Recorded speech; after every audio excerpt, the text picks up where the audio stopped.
The ocean was silent that night, too silent. Even the waves seemed to hold their breath. Miles offshore, a single light bobbed on the surface. The Erebus 9, a deep-sea research sub built to endure pressure that would crush a man like glass. Inside sat Dr. Marcus Vale, his gloved fingers trembling as the sub hissed and sealed around him. He wasn't descending for research anymore. He was looking for them. The crew of Abyssal Station Theta, lost 6 months ago after reporting an object of divine proportions. The last message Theta sent wasn't words. It was breathing. The engines hummed, and the sea swallowed him whole. Light vanished first, then sound and time itself. The deeper Marcus went, the thicker the water felt, like sinking through a living throat. At 2,000 meters, the sonar began to whisper. Static. At 3,000 meters, something answered the sonar's ping with a second pulse. A heartbeat. He leaned closer. The pulse wasn't echoing. It was replying. "Base, this is Erebus 9, he whispered. Detecting movement. Large mass, stationary. Static tore through the line. When it cleared, the radio wasn't silent. It was breathing again. Slow. Wet. Patient. Outside the viewport, something vast drifted into view. Too large, too still. Not a creature. Not a rock. It was architecture. Pillars half buried in silt. Carvings that spiraled in patterns no human I should understand. He checked his pressure gauges. They flickered erratically, reading negative depth, impossible readings, as though he were descending upward. His heart thundered. He wasn't sure if the sound was his or the ocean's. Something scraped across the hull, long, deliberate, metallic. He shone his light outside. There was a handprint, too large, too human, and it was on the inside of the glass. Marcus screamed. The sub lurched. Pressure alarms blared. Oxygen dropped. The descent rate increased on its own. Somewhere below in the black, the ocean exhaled, and the sub was pulled downward as though the sea itself had opened a mouth. He thought he heard a voice whisper through the pressure, "Keep coming down." The depth gauge shattered at 5,000 meters.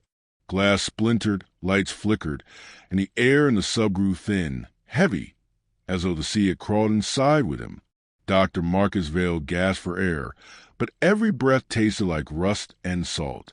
The Erebus 9 creaked, its metal skin groaning under the pressure. It sounded like bones bending. He looked through the viewport. Darkness. Endless. Churning darkness. But it moved now. A pulse, a tide that seemed to come from somewhere deeper still. Then the radio hissed. "Dr. Vale, pressure. Too deep you must ascend." He froze. That voice wasn't from base. It was his own, recorded from a mission log 6 months old. His voice, but older, tired, afraid. He checked the recorder. It was off. Something below the sub was mimicking him. The sonar pulsed again. And this time, the echo returned not as a ping, but as a groan, a massive, mournful sound, like a mountain dragging its weight across the seafloor. The sub trembled. Panels burst. Water hissed through the seams like steam escaping a wound. Marcus struggled to stabilize the descent. Emergency ballast release. The system didn't respond. The sub's lights flickered, and then something outside blocked them. He shone his external lamps. The beam illuminated a vast expanse of flesh, pale and vein like marble, and then it opened an eye. Pressure spiked. His nose bled instantly, red mist floating in zero gravity. The oxygen monitor flashed warnings. Marcus screamed into the comms. "Base, base, there's something. It's static. Coming. Up." He froze. That wasn't his voice this time. It came from outside the hull. The sub began to tilt nose down. He saw the black seafloor rising to meet him, but the instruments read 13,000 meters, deeper than the Mariana Trench. Impossible. Then, amidst the blackness, something glowed. Lines carved into the ocean floor, forming a massive sigil. It pulsed faintly, breathing with the rhythm of the sea. He realized then that the ocean itself wasn't just deep. It was alive. The Erebus, 9 slammed into silt. Metal screamed. The lights went out. For a heartbeat, there was silence. Then the pressure changed, not crushing, but pulling. Something outside was inhaling. And Marcus Vale, trembling and bleeding, heard words in the water. "You are almost home." When Dr. Marcus Vale woke, he wasn't sure how long he'd been unconscious. The Erebus 9 was buried halfway in the silt. Metal ribs twisted, alarms dead. The only sound was the soft, rhythmic knocking on the hull. It was gentle, almost polite, and it was coming from outside. He turned off the emergency lights, heart pounding. Through the viewport, faint illumination bled upward, a cold, green glow seeping from beneath the sand, painting the sea like a cathedral drowned in time. And there it was, a chapel impossibly ancient, built from stone blackened by pressure and age. Arches curved like jaws, spires reaching into the abyss. Between the cracks, bioluminescent worms slithered like veins, tracing symbols older than language. The knocking came again, once, twice, then silence. Marcus unbuckled himself and floated toward the glass. Through the murk, figures moved along the chapel steps. Not fish, not divers. They walked. He flicked on the sub's floodlights. The figures froze. Dozens of them. Human silhouettes, pale as bone, their skins swollen by the sea. Each wore tattered robes, their eyes black and hollow. They faced the sub in unison, heads tilting as though listening. Then, all at once, they knelt, and as they did, the silt shifted, revealing an altar at the base of the chapel. Upon it lay a bell, massive and cracked, bound in chains of coral. Symbols were carved into its surface, identical to the sigil he saw etched into the ocean floor above. The dead things raised their hands toward it, and the bell rang. No sound reached his ears, not truly. It was deeper than sound, vibrating through his bones, through the metal, through the water itself. The sea began to move with the bell's rhythm. Marcus's instruments flickered. The oxygen monitor displayed text instead of numbers. "Do not descend further. It waits below." He swallowed hard. His breath came short and sharp. He didn't remember the sub having a system that could generate words. When he looked back at the chapel, the robed figures were gone. Only trails of disturbed silt remained, leading inside, and something else. The chapel's door was open now. A dark corridor led inward, lit by that same green glow. He saw movement again, slower this time. Something crawling along the ceiling, dragging itself toward the threshold. It was long, serpentine, and wearing a mask. The mask looked carved from bone, and beneath it, Marcus saw hundreds of teeth where eyes should be. He froze. The bell rang again. The ocean trembled. "Welcome to the chapel." A voice murmured through his calms, deep, resonant, wet. "The air is thin here, but the faith is strong." Marcus couldn't breathe. His own voice whispered back, though he didn't remember speaking. Who are you?" The voice answered, soft as prayer. "I am the one who remembers the first drowning, and you are here to join them." The sub's floodlights exploded, and for a heartbeat before darkness claimed him, Marcus saw the chapel move. Its spires stretched upward, writhing like tentacles. And from within the doorway, something smiled. When the lights went out, the ocean became a single, endless lung. It breathed around him, slow, heavy, alive. Dr. Marcus Vale sat in the dark, clutching controls, but the sub no longer obeyed. Every button he pressed answered with static and the low hum of something vast, circling him in the black. The sound came not through the speakers, but inside his skull. A voice, soft as a heartbeat. You've gone so far, little spark. The air above doesn't remember you anymore. He gasped, the pressure making every breath a struggle. His ears rang. His blood pulsed behind his eyes. Who are you? He whispered. I am what the water dreams of when it sleeps. The sonar flickered to life, not as a reading, but as words written in its static. Do you see the lights below you? Marcus looked down. Through the cracks in the chapel floor, thousands of faint pinpricks shimmered like lanterns beneath glass. But they weren't lights. They were eyes, opening in unison, staring upward from whatever waited beneath the chapel's foundation. They look upon you, the voice purred. They remember the ones who came before. They remember their screams. The hull creaked. The temperature dropped. Condensation froze along the viewport, forming veins of frost that pulsed faintly in time with his heart. You're not supposed to be here, Marcus said, trembling. Neither were they, but they built temples, sang to the deep, and learned that prayer sounds like drowning. A memory that wasn't as clawed through his mind. Flashes of figures kneeling underwater, lungs bursting, mouths open in silent hymns. They didn't die. They changed. Their flesh softened, their bones bent, their eyes hollowed into darkness. They sank deeper, their bodies merging with the current, until the water itself began to whisper. He could hear them now, thousands of voices murmuring in the background of the main voice. Each syllable carried the rhythm of the tide. You can still turn back, Marcus whispered.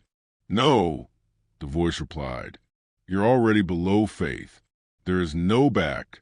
There is only down. The sub's external camera flickered on by itself. The feed showed the chapel again, but something had changed. The bell was gone. The altar had cracked open like a wound, releasing streams of glowing sediment that drifted upward like smoke. And there, crawling out of the fissure, was a shape too large to comprehend. It had no clear edges, only movement, and the sense that it was watching him from every angle at once. The voice returned, deeper now, echoing to the hull and his veins alike. You've heard my voice, it said. Soon you will speak it back. Marcus clutched his head, screaming, as symbols began to carve themselves into the glass. Invisible hands etching words in a language he somehow understood. Every line burned into his memory. It waits. It wants. It remembers. The air tasted like salt and iron. The ocean around him trembled, not with movement, but anticipation.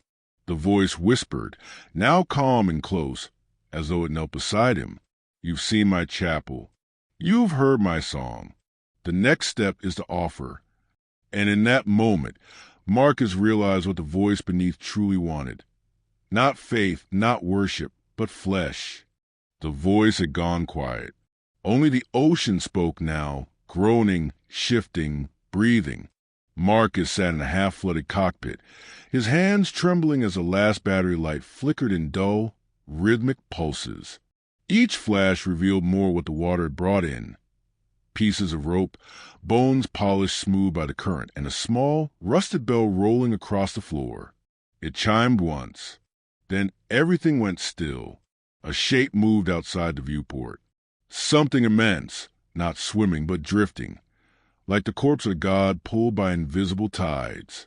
And then the voice returned, low, gentle, inevitable. The chapel remembers the old ways, the tides remember their debt. You came to see, little spark. Now you must feed the silence. Marcus swallowed, blood rushing in his ears. I didn't come to worship you. I came to understand what's down here. The voice laughed. The sound wasn't human. It was the breaking of ice. Then understand this. Nothing below remembers warmth. We speak in drowning and pay in blood. The sub's lights flickered again, and through the viewport, Marcus saw figures rising from the sand. The congregation of the deep. Pale, eyeless faces.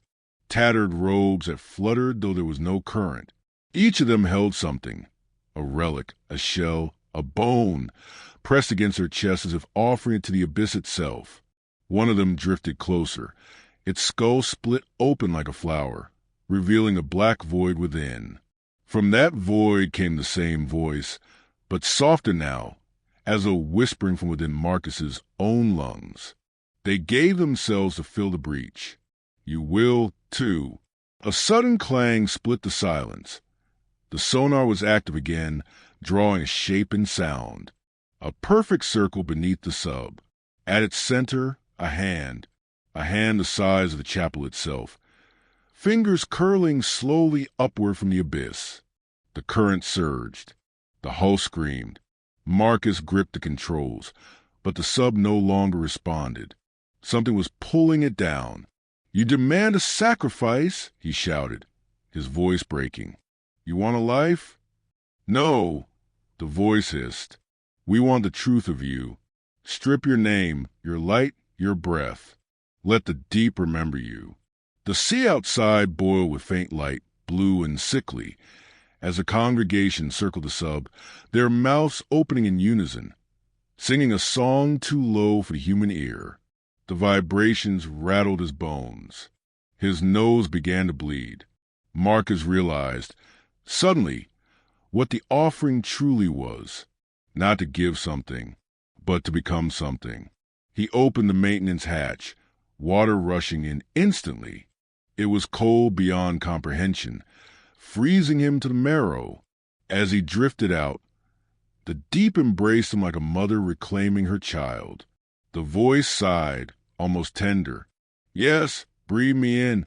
Let your lungs forget the air. His vision dimmed. The pressure crushed him, yet he did not die. He felt the ocean moving through him, veins flooding with salt, heartbeat sinking with the pulse of the deep. Then he saw the others, the lost, the worshippers, the drowned.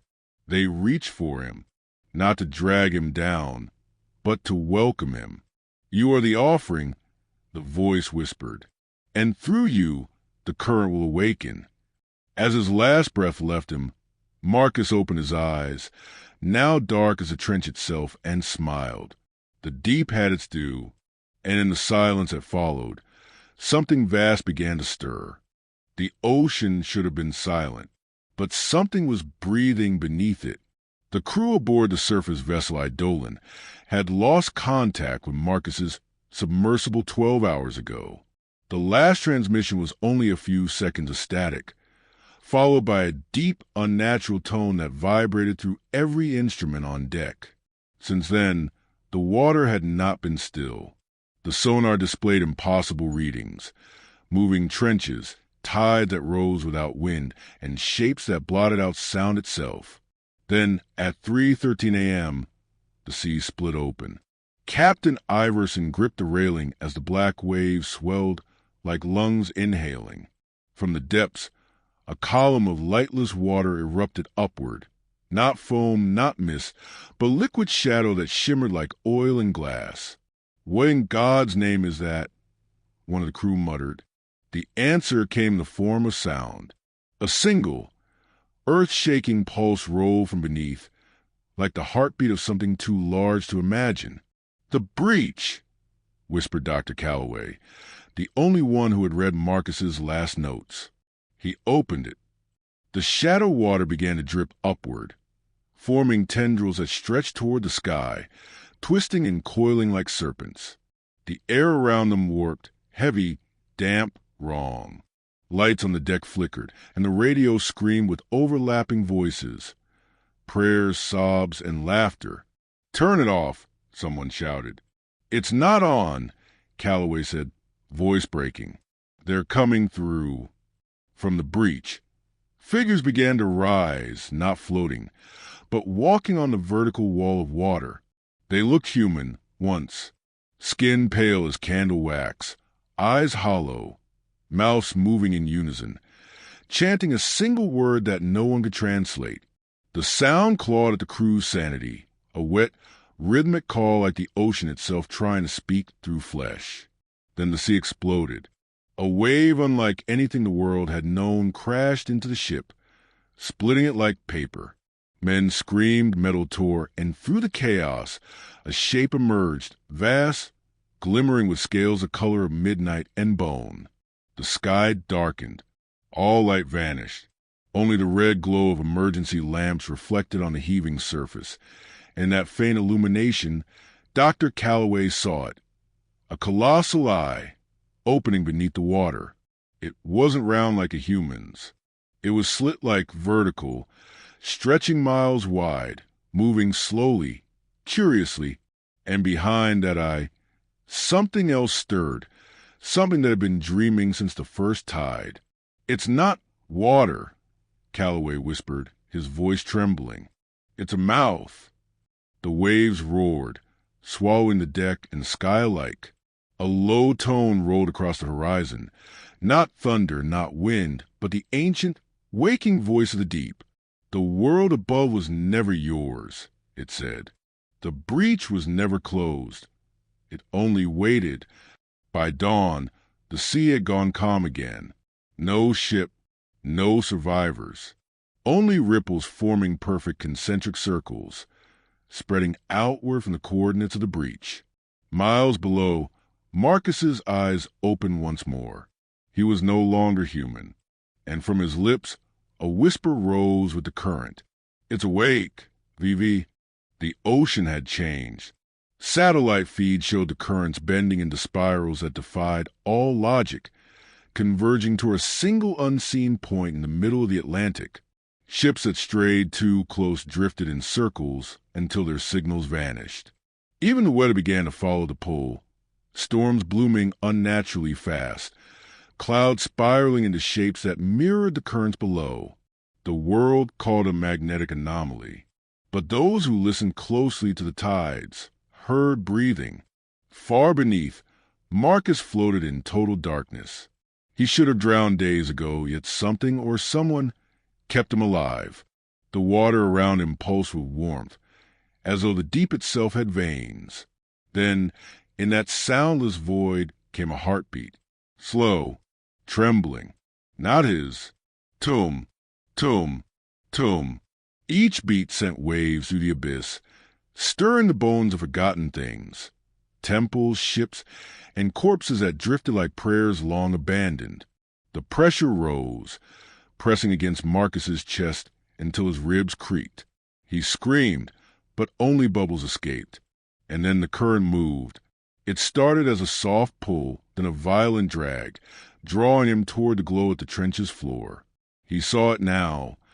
The chapel of the deep cracked open like an egg, light pouring from within. The breach had become a wound, bleeding energy into the sea. Shapes circled it. Thousands. Not fish, not human. They were in between, skin like shifting coral, eyes like lamps under black glass. They swam in spirals, chanting soundlessly. "They are its blood," the voice whispered in Marcus's head. "And you are its heart." The currents above began to awaken. Beaches hundreds of miles away erupted with dead sea life. The tides rose without warning, dragging shorelines back into the deep. Rivers flowed backward. Whales washed up with their eyes turned to glass, mouths open in silent terror. And from every coast came the same rumor. The water was whispering names. In Tokyo Bay, a cargo ship was found drifting, its deck etched with symbols of spirals and eyes. The captain's log ended mid-sentence with the words, "The water is climbing the walls." Back in the deep, Marcus reached a glowing fissure. The pressure should have crushed him, yet he moved freely, as though the ocean wanted him there. From a wound, something vast was stirring, coils shifting, scales brushing against the ruins. The water shimmered red with light from below, and when the creature exhaled, the current rose to the surface, a tidal breath spanning continents. Marcus opened his mouth, and instead of air, a voice escaped, ancient, layered, and not his own. "Rise," it said through him. "Let the current carry my name." The world above trembled. The sea no longer followed the moon. It followed him. As he ascended through the glowing water, the ocean began to sing, and cities along the coastlines trembled as waves stood upright, reaching for the sky like black towers. Somewhere on a lone fishing vessel, a radio crackled with his voice, distorted, breaking through static. "It's awake. The current is alive." The signal ended with a deep, wet sound, not thunder, not static, but the slow inhale of something that had been waiting to surface. The world did not end in thunder. It ended in silence. For 3 days, the oceans went still. No waves, no tides, no wind. The sea became a mirror, black, unbroken, stretching endlessly beneath a dead sky. Ships floated motionless, their engines useless. The radios carried nothing but static. Even the gulls that once haunted harbors had vanished. It was as if the earth itself were holding its breath, waiting. Marcus stood at the edge of consciousness, somewhere between sea and sky. He was no longer drowning, nor breathing. The current had taken that from him. His heart did not beat. Instead, something vast and patient pulsed within the depths, and through it he felt the world. Every coastline whispered to him, millions of faint voices begging the same thing: make it stop. But he couldn't. The silence was not his doing. It was its. The one waits until the world listens. The voice murmured, and now it listens in perfect silence. Across the drowned cities, strange things began to happen. Salt crusted over glass windows and patterns of eyes. Church bells rang underwater in sunken towns. The few survivors on high ground swore the air tasted of copper and salt, and when they looked at the horizon, they saw something impossible.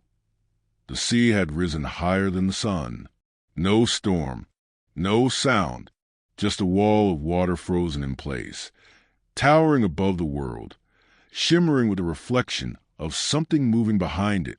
In a ruined coastal station, a lone scientist recorded her final message. "We confirmed global oceanic stillness. Currents have ceased. The Atlantic is behaving like a living organism. Patterns in the water resemble brain waves. If you hear the hum, don't listen. It's not sound. It's invitation."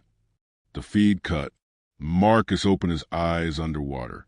He saw the reflection of the world inverted. Continents hanging above, the heavens below, and at the very center of that reflection, a shape began to move, enormous, slow, and deliberate. It was turning. He felt it inside his skull, the weight of its attention, pressing like gravity made of thought, and as its gaze met his, the silence cracked. The wait is over. The wall of still water began to fall.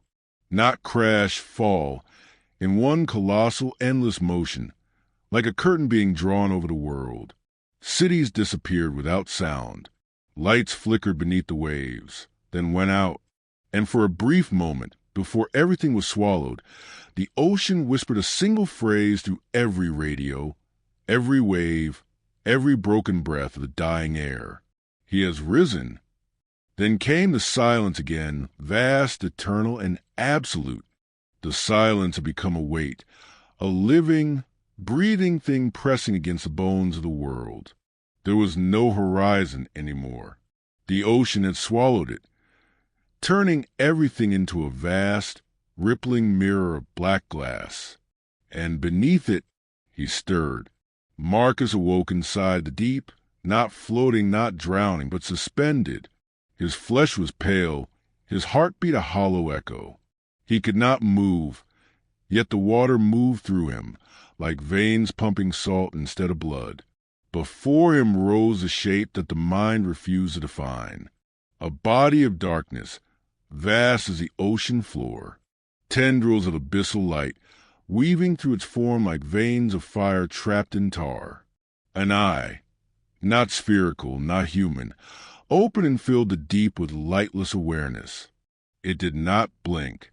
It did not move. It simply was. "You have seen me in dreams," the voice said, though there was no sound. You have built your gods in my image, painted me in myth, buried my name in the tide. Now you remember. The truth crashed through Marcus' mind like a wave through glass. The one who waited was no god. It was memory. The ocean itself remembering what came before life, before light, before creation dared to crawl from the sea. And that memory was hungry. The creature's presence filled him, filling every hollow place within. He saw flashes, a billion suns dying beneath waves of black. Civilizations erased not by war, but by remembrance. All returns to the deep. It whispered. All noise drowns. All light fades. I am not the end. I am the silence after. Marcus screamed, or tried to. No sound came. The sea was inside him now. Above. The last lights of the world flickered, not extinguished but reclaimed. The sky became a swirling maelstrom of dark water, pulling stars down like embers. And through it all, one phrase echoed across the dying frequencies of the world. He waits no more. When the waters finally calmed, there was nothing left but endless black sea, silent, unbroken, eternal. Far beneath, a faint glow pulsed once, twice, like a heartbeat. It was not Marcus anymore. It was something older, something infinite. And in the dark below, the voice that had once belonged to man whispered softly, a lullaby for a world that would never wake again. Sleep now, the deep remembers you. Then came nothing, only the endless, waiting silence of the abyss.